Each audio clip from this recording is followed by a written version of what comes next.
এই বিতর্ক পলাতক ফ্যাসিবাদের জন্য একটা সুযোগ তৈরি হতে পারে না, এই সুযোগ দেওয়া যাবে না।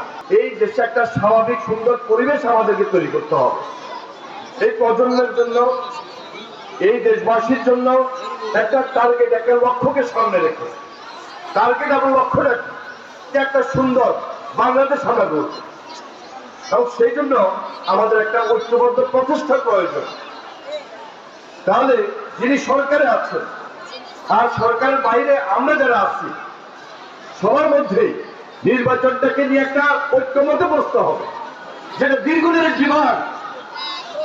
সুতরাং এখানে বিতর্ক সৃষ্টি করার কোনো সুযোগ নাই। পলাতক ফ্যাসিবাদ দুর্নীতি করেছে, লুটপাট করেছে, গুম করেছে, খুন করেছে, হত্যা করেছে, অত্যাচার করেছে, নির্যাতন করেছে।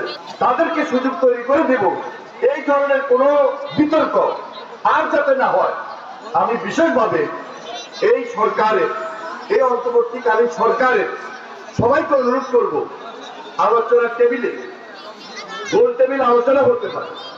রাজনীতিবিদদের সঙ্গে আলোচনার যে ক্ষেত্রটা, এটা আরো বৃদ্ধি করতে হবে।